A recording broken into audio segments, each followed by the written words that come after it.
This is your Marshall Radio News. I'm Mary Lanou. I'm here with Dr. Kent Kaiser, the Executive Director for the No Fuel Ban organization. And Dr. Kaiser, can you give us a little bit of background and history on the No Fuel Ban effort in Minnesota?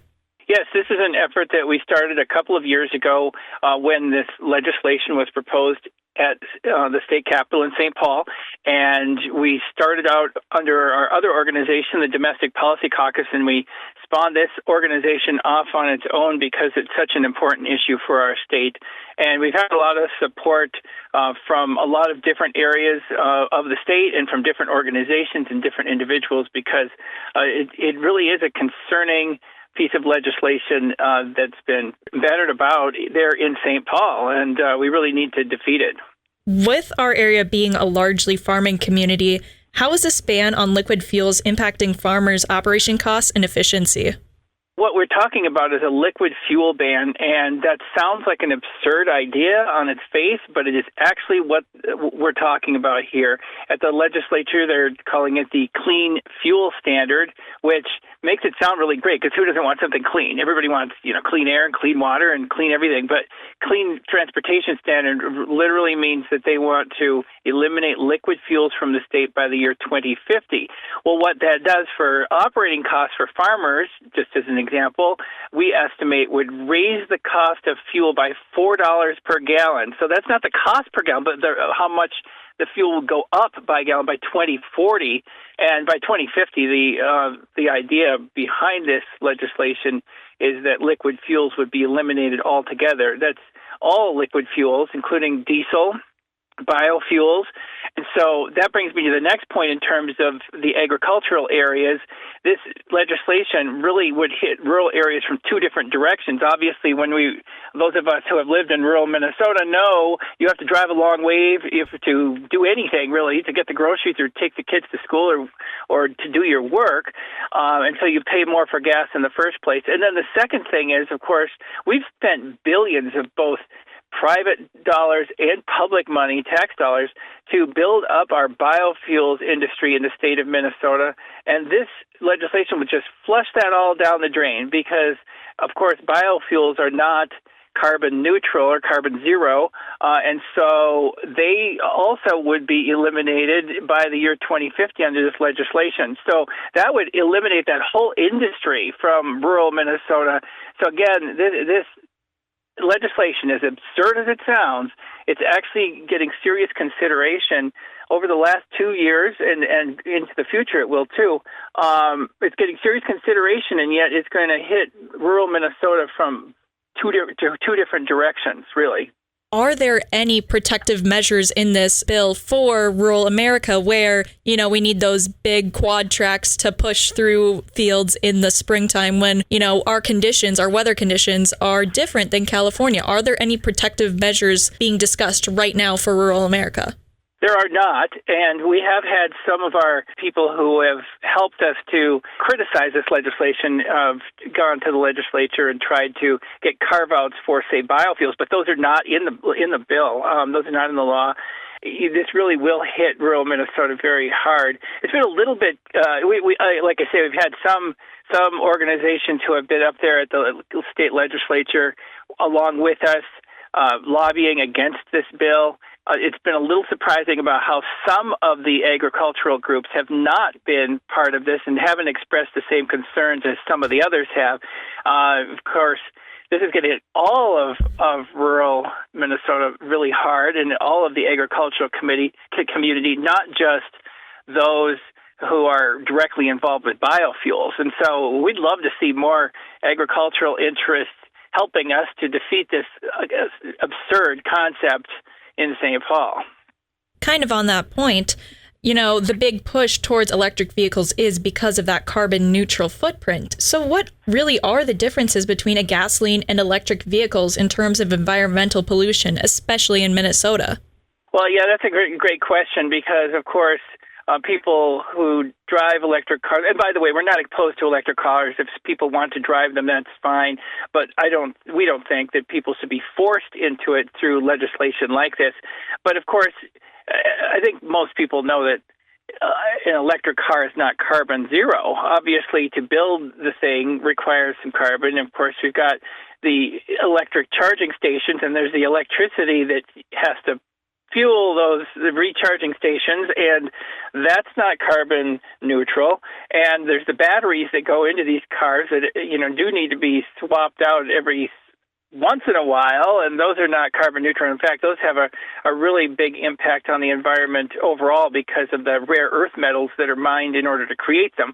So, one could say, well, it's really more obvious. The gasoline cars, they have this exhaust. Well, sure, but that's not the whole story. When you're looking at these electric vehicles, they are absolutely not carbon zero and not carbon neutral or anything like that. So, it's really tricky to know exactly how much carbon the electric vehicles produce, but we know they produce quite a bit, and that's where it's really hidden, is where you don't see it as obviously as you do with a gasoline-powered vehicle.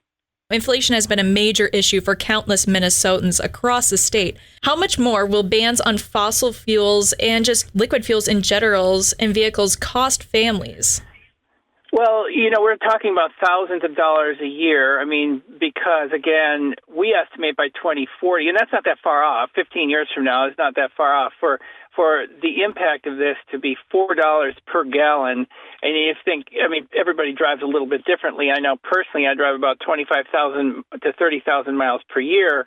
And I, of course, drive a pickup like many people do in rural Minnesota. And so, maybe my gas mileage isn't the best, but still, just think of the impact of the $4 additional per gallon. That winds up to be thousands of dollars for a family. And that's why, and by the way, it's not just in the cost of fuel, of course, it's the cost in all the goods that you have to buy and all the goods that are being shipped. And that's why, part of our coalition with this includes the Minnesota Retailers Association, the Minnesota Grocers Association, and others.